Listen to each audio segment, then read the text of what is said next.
Alright, my name is Jordyn Parsons and I'm doing my client presentation for advanced exercise testing and prescription at Kansas Wesleyan University. I'm Professor Minnick in the sports and exercise department. Client demographics, his name is Sam Sharp. Male, obviously, he's 24. He's 5 feet 9 inches, weighs about 245. His VO2 max was 27.85. His resting blood pressure was 132/87. Resting heart rate was 84. BMI was 29. Occupation, he's a teacher, so he's pretty sedentary. There's no CDH risk factors. And the only special consideration would be that he's overweight. The whole point of this project presentation was to learn that every client is different and different ways to find VO2 maxes and what's healthy and what's not healthy and like any risks or whatnot. So it's a pretty long process. Before you do anything with your client, you start with an informed consent in the PAR-Q. So basically it's just going over the process for getting permission before conducting a healthcare intervention on a person. A healthcare provider may ask a patient to consent to receive therapy before providing it, or a clinical researcher may ask a research participant before enrolling that person into a clinical trial. The physical activity readiness questionnaire is just basically going over any extra questions that would not allow someone to work out or get assessed for a physical. How do we determine physical fitness? We basically go over flexibility, muscular endurance, cardiovascular, and body composition. And how we do that is by doing circuit trainings, cardio programs, and stretching programs. So the only concerns that I had for him was that in his family's history, his dad is diabetic. He had a broken wrist in 2012, but it was hospitalized and treated properly. He's had a history of smoking cigarettes, but quit 4 years ago, and he says he usually doesn't do them, but when he does, it's when he's drinking. He has about 2 drinks a night.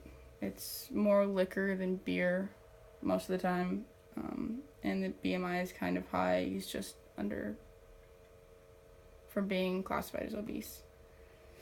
The lifestyle assessment. So like I said earlier, he's a teacher for Salina Tech, so he works with like aerodynamics and planes and stuff like that. So they go outside sometimes, but it's never like strenuous activity or anything. But he says it is stressful. His dietary habits could be improved a lot by eating out less, eating smaller portions, less fried food, eating breakfast, and eating more frequently with the smaller portions. He drinks a lot of soda and sugary drinks, like for mixers and stuff like that, or even just without alcohol. He says he drinks a lot of coffee, and he likes to binge drink on the weekends, so a lot of beer and a lot of liquor. He's claimed to work out 1 or 2 times a week, but never cardio. It's mainly just resistance. We went over the goals with him. So basically his personal goals was to lose 20 pounds, find more exercises for cardio than just running or walking. He wants to continue to grow strength.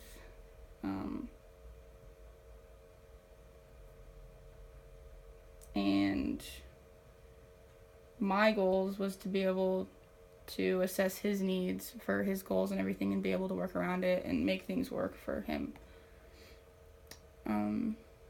So based on his goal of losing weight, the program that I wanted to put together was a circuit training, cardio training, and resistance training. So all 3 of those put together over the 8-week course. So to test the pre-test, we did cardio fitness. I did the Bruce submaximal test, which explains like the target heart rate's 85% of the max. And so his max heart rate was 197. So putting it into the formula, his target was 180 beats per minute. Doing this test, though, he stopped at stage 3 at 8 minutes and 23 seconds, though. So I put it into a chart, the numbers and everything. So stage 1 was at 1.7 miles per hour with a 10% incline, and his heart rate was 84, and his blood pressure was 141/83, and his VO2 was at 16.72. The second stage is 2.5 miles per hour, 12% incline, and his heart rate was 96, and his blood pressure was 145/84, and his VO2 was 21.69. And then third stage was 3.4 miles per hour, 14% in grade.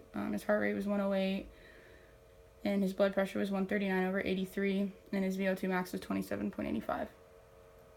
So basically finding out VO2 max for men, it's just the formula in there. It's basically based on time. The reason why he stopped is because he was having like trouble breathing, like his chest started to hurt, so I canceled the test.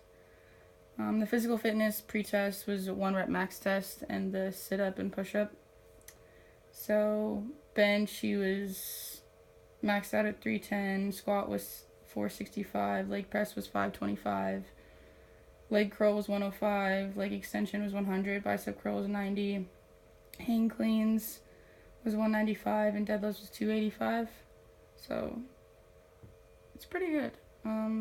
Physical fitness was above average, and then the sit-ups was 31 and the push-up was 34. So even his endurance is pretty average too. Flexibility, we did the sit and reach test. So we did 3 different trials, and it was 0 inches, 1 inch, and 2 inches. It's not very good. And then the skin fold, basically there's an equation there as well, but we did the abdominals, biceps, triceps, super iliac, and his score was a below average, so we can work on that. So the exercise program, the main focus was the circuit program that I wanted to pick for him. It's a great way to burn a lot of calories without incorporating running necessarily. It keeps the workout fun and keeps him focused because there's specific goals for each station or each like unit. I had him do it 3 times a week, which is Monday, Wednesday, Friday. And then the resisting training is a great way to build muscle, which is also what he wanted to do, but I only did Tuesdays and Thursdays, and I did the pyramid base to fatigue the muscles enough to reinforce the muscle fibers to help build muscle. And since his flexibility wasn't very good, I incorporated some stretching, which would be after every workout and then on Saturdays just by itself. It was like a rest day. The warm-up consisted of dynamic stretching, so leg pulls, leg kicks, side lunges, figure fours, calf raises, arm circles, tricep stretching, quad stretches, high knees, karaoke's, and then jog, sprint, jog, just to like get the blood flowing, yeah. So the aerobic training, this is the circuit training that I wanted to do in the beginning. It consisted of 11 circuits, so jumping jacks, push-ups, single leg RDLs, box jumps, ski jumps, bicycle abs, front squats, deltoid raises, chest flies, and squat jumps. And basically it was 2 rounds. The first round was 30 seconds at each station, and the second round was 45 seconds for each station, and then there was a 30-second rest in between each. So it's pretty good cardio. The strength training for day 1, I did kind of like anterior part of the body, so bench press, plate curls, incline bench, hang cleans, deadlift, squats, front squats, and V-ups. And I just did different percentages of his max, so at least in the beginning, and then towards the end, he started to increase to like about 10% each week, each month. I think after 4 weeks is when he inclined by 10%. And then obviously it has like the reps and everything that I wanted him to do, and then day 2 is posterior, so